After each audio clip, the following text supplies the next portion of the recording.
প্রিয় দর্শক, আসসালামু আলাইকুম। আপনারা দেখছেন আমজনতার মুখোমুখি।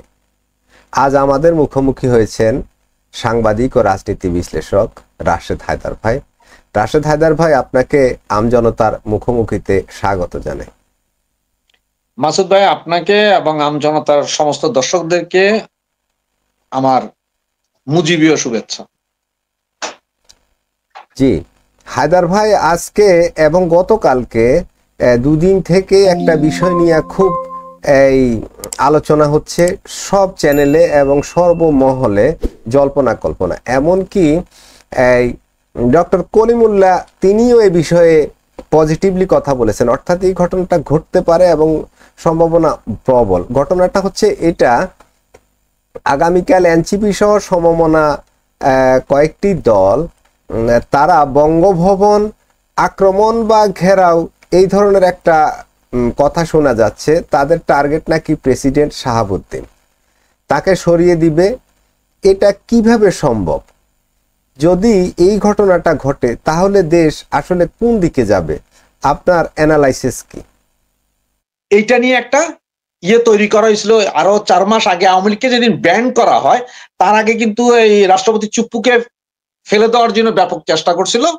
তখন বিএনপি এটা চায় নাই। বিএনপি চায় না মানে বিএনপিও তো বুঝছিল ওই সময়। কিন্তু গত এই মের 13 তারিখে এই বিএনপির বর্তমান যে ভারপ্রাপ্ত চেয়ারম্যান আছেন তারেক জিয়ার সাথে আপনার ডাক্তার ইউনূসের একটা বৈঠক হয় লন্ডনে। সে বৈঠকের পরে কি বৈঠকে কি আলোচনা হয়েছে না আলোচনা হয়েছে, অনেক আলোচনা হয়েছে। আমরা বিভিন্ন সময় এই বিষয়ে আলোচনা করেছি। এরপর থেকে বিএনপি একদম টোটালি এদেরকে ছাড় দিয়ে দিয়েছে, মানে করেন আপনারা যা করবেন। কিন্তু বিএনপি এখন চিন্তা করে পারতেছে না হয়তো যে এই ছাড় দিয়ে দেওয়ার পরে, এদেরকে এগুলো করতে দেওয়ার পরে আসলে এটা সামাল দিতে পারবে কিনা। এখন আপনি খেয়াল করেন বিএনপির অনেক নেতাই কিন্তু বুঝতেছে, কিন্তু তারা এখন কিছু বলার নেই, কারণ তাদের নেতাই বলে দিচ্ছে। এখন এরা যেটা চাচ্ছে এটা হচ্ছে, গত 3 দিন আগে আমি প্রথমে ফেসবুকে দিয়েছিলাম স্ট্যাটাসটা। এই আমার কাছে একটা গোপন নথি ছিল 16 পাতার, তো 16 পাতা পুরোটা দিতে পারি নাই, কারণ হচ্ছে যে অনেকের সাইন আছে, এগুলো বিপদে পড়ে যেতে পারে। প্রথম পাতাটা দিয়েছিলাম আমি, যে এনএসআই ডিজিএফ এর যে গোপন আপনার তদন্ত প্রতিবেদন হয়। এটা কিন্তু ওই এনএসআই ডিজিএফআই আছে, দেশের ভিতরে কোনো অরাজকতা কি সৃষ্টি হচ্ছে এগুলো কিন্তু গোপন নথি করে ওরা, সরকারকে পাঠায় যাতে সরকার এটার ব্যাপারে অ্যাকশনে যেতে পারে। এখন সেখানে দেখা গেছে এই এনসিপি আপনার গত 2024-এর জুলাই আগস্টে শুধু ঢাকা না, সারা বাংলাদেশের বিভিন্ন আপনার এই যে বস্তিগুলো আছে, বস্তিগুলোতে চোর, ঝাপটাবাজ, ছিনতাইকারী, খুনি যেসব ছাত্রী লোকজন আছে, এদের কিন্তু তখনও ভাড়া করছিল ওরা। এদের মাধ্যমে এরা পুরো বাংলাদেশে একটা অরাজক পরিস্থিতি সৃষ্টি করছিল। সেম এই কাহিনীটা ঘটাচ্ছে এখন। এরা আবার ঢাকায় আগামীকাল 3 তারিখে তারা একটা পদযাত্রা ঘোষণা দিয়েছে। সেই ঘোষণায় তারা 1,500 টাকা করে প্রত্যেকজনকে দিবে, 1,500 থেকে 2,000 টাকা। এটা হচ্ছে যে আপনার এই কোয়ালিটি বেসিস।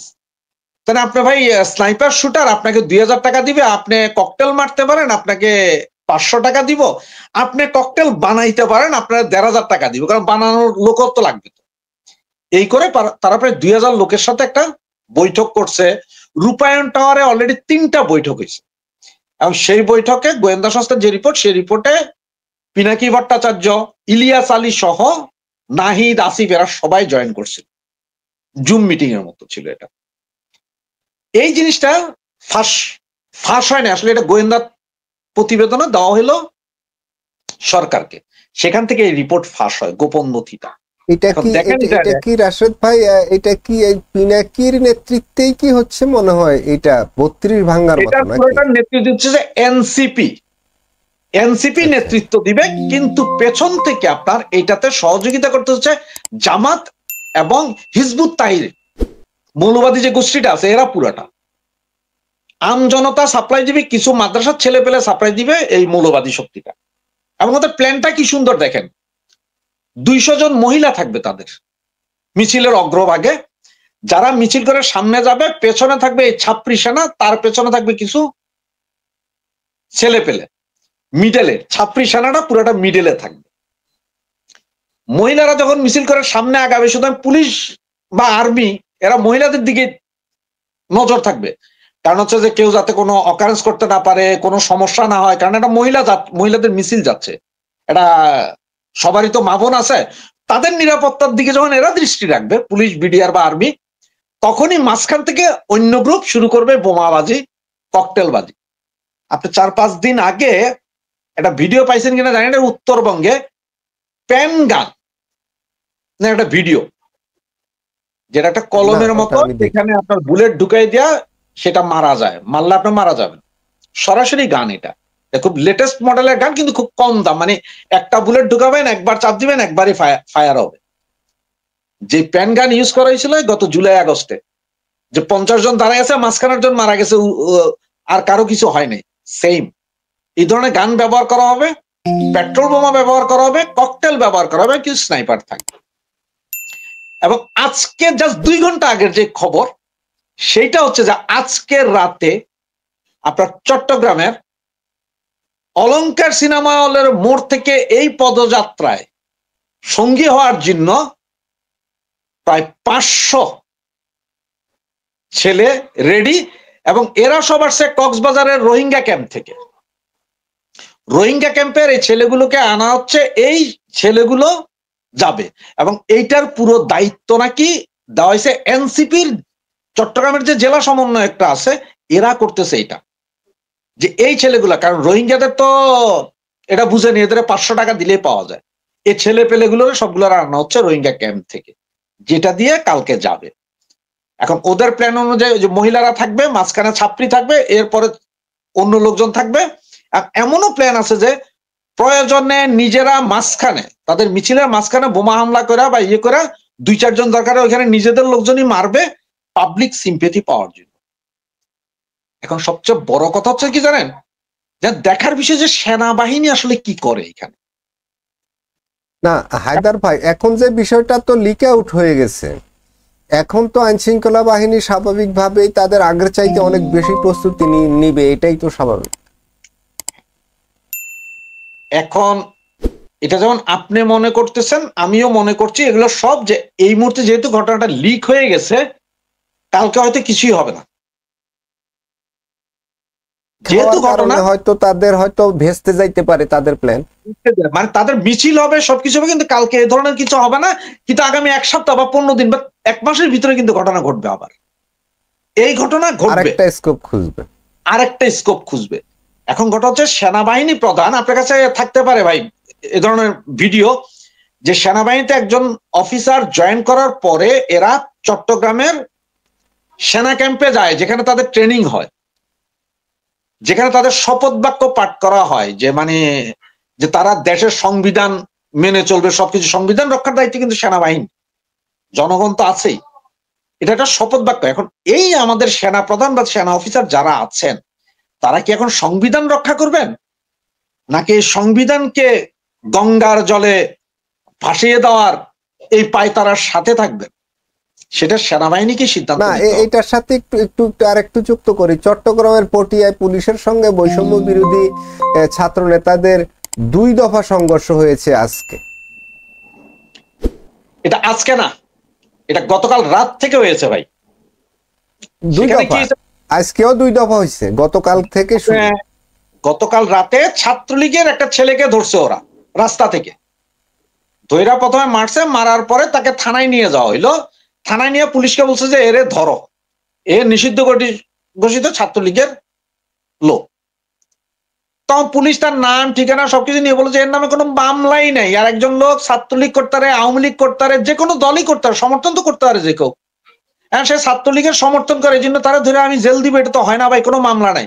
তাদের দাবি হচ্ছে কোনো না কোনো মামলায় তারা ঢুকাও, আর যেটার আপনি ভিডিও ক্লিপ অনেক জায়গায় পাবেন, যে ওরা সরাসরি সাংবাদিক, সমকালের, আমি দেখছি সমকালের একটা ভিডিও, যে ওখানে বলা হচ্ছিল যে আমরা যারা ধরে নিছে তারাই বলছে আমরা ধরে আনছি, ও ছাত্রলীগ করতো, ও ছাত্রলীগের সমর্থক, পুলিশের কাছে দেওয়ার পরে এই ওসি এই লোককে অ্যারেস্ট করছে না, কারণ তার বিরুদ্ধে মামলা নাই, আমরা তাদের বললাম যে মামলা করেন, প্রয়োজনে অন্য মামলায় ঢুকান, তারপরে এরা ধরতে হবে। অবস্থা চিন্তা করেন আপনি, মানে তারা একটা মব সৃষ্টি করে আওয়ামী লীগ করলে আপনারা ফাঁসি দিয়ে দিতে হবে সোজা। এখন যেহেতু ওসি এটা রাজি হন নাই, সেখানে আরো কিছু গেলেন, তারা যায় যখন বাড়াবাড়ি শুরু হলো, সিসিটিভি ফুটেজ আছে অনেকগুলো, আমার কাছে আছে, আপনার প্রয়োজন পড়লে আমি আপনাকে দিতে পারবো। এক পর্যায়ে পুলিশ তাদের জীবন বাঁচানোর জন্য লাঠিচার্জ করে দিল। আজকে সকালে 2 বার সেনাবাহিনী যাইয়াও বুঝাচ্ছে, সেনাবাহিনীর কথাও বুঝতেছে না। এখন তাদের এবং এমনও বলতেছে তারা যে প্রয়োজনে তাদেরকে ওই যে আপনার 16 জন পুলিশ জ্বালাই দিল যে থানায়, কোন জায়গায় জানি, দিনাজপুর না, হ্যাঁ থানা আক্রমণ করবে ওরা। ওরা বলতেছে যে ওইটা স্মরণ করাও পুলিশকে, একদম সরাসরি ওপেন বক্তৃতায়, যে পুলিশ তুমি ওইটা স্মরণ করা উচিত, পুলিশ তুমি রাজারবাগ স্মরণ করা উচিত। তার মানে আপনি চিন্তা করেন এরা যা যা করছে তা কিন্তু স্বীকার করতেছে। ওরা বলতে পটিয়াতেও সেম অবস্থা করো, এবং সর্বশেষ সম্ভবত পটিয়ার ওসি কে ট্রান্সফার করা হইলো। তার মানে আপনি কি জানেন যে ইউনূস সরকার বুঝাই দিচ্ছে যে মপ করে সবকিছুই করা সম্ভব। এবং আজকে যেটা ওসির বিরুদ্ধে হয়েছে মপ করে, কালকে যে সেটা প্রেসিডেন্টের বিরুদ্ধে মপ করে হবে না। তারা প্রথমবার পারে নাই, আগামীকাল সেকেন্ড বারও যদি না পারে, থার্ড বার হইলে তো পারবো। একটা কথাই আছে না ভাই, একবার না পারিলে দেখো শতবার। সেটা হচ্ছে যে প্রশ্ন হলো, যদি এই ঘটনাটা ঘটে ঠিকই 2 দিন আগে পরে, হয়তো কালকের টার্গেটটা তারা হয়তো সফল নাও হইতে পারে, যেহেতু এটা লিক আউট হয়ে গেছে। নেক্সটে হয়তো তারা আবারও পদক্ষেপ নিতে পারে। এখন প্রশ্ন হলো, যদি প্রেসিডেন্টকে পদত্যাগ করায় বা অন্য কিছু একটা ঘটে যায় দুর্ঘটনা, আমি নেগেটিভলি ভাবতেছি বিষয়টা, যদি তেমন কিছু ঘটে যায় তখন দেশের কি অবস্থা হবে, দেশের আইন শৃঙ্খলার কি অবস্থা হবে, সংবিধানের কি অবস্থা হবে, দেশের ক্ষমতা কোথায় যাবে? দেখেন, ওরা তো আসলে এইটা করার সাথে সাথে সংবিধান বলতে আর কিছুই থাকবে না, নো সংবিধান, জিরো সংবিধান। আর ওরা এইটা করতে চাচ্ছে আসলে যে রাষ্ট্রপতিকে যদি সরায় দেয় তাহলে সংবিধান নাই, রাষ্ট্রপতিকে সরাই দিলে সংবিধান নাই, রাষ্ট্রপতিকে সরাই দিলে বিচার বিভাগ নাই, প্রশাসন নাই, সব কলাপস। এরপরে তারা হয়তো ওই জোর জবরদস্তি করে চালাইতে থাকবে, যেটা যেভাবে চলে। কারণ আপনি দেখতেছেন যে পুলিশ, আর্মি, বিডিআর, সচিবালয়, কোথাও তো শান্তি নেই, সবই তো অশান্তির মধ্যে আছে। এটা করার পরে বাংলাদেশকে একটা গৃহযুদ্ধের দিকে ঠেলে দিবে আসলে। আর এইটা এখন দেখেন, এটার একটা সিমটম কিন্তু আপনি দেখতে পারেন বা বুঝেন, এটা আমি আমার দর্শকদের জন্য বলি। আজকে সিরিয়ার কি অবস্থা, লেটেস্ট সিরিয়ার কি অবস্থা, বা আপনার লিবিয়ার কি অবস্থা, গাদ্দাফিবিহীন লিবিয়ার কি অবস্থা, বা ইরাকের কি অবস্থা। আমি স্বীকার করে নিলাম গাদ্দাফি স্বৈর শাসক, আমি স্বীকার করে নিলাম ইরাকের সাদ্দাম স্বৈর শাসক, আমি স্বীকার করে নিলাম সিরিয়ার বাশার আল আসাদ স্বৈর শাসক। যেই মাত্র তাদেরকে সরানোর পরে সংবিধান কলাপস হয়ে গেছে ওইসব দেশের। এক একটা জোন, এক এক গ্রুপ, শক্তিশালী সশস্ত্র গ্রুপ দখল করে নিছে, যে যার যার মতো সরকার।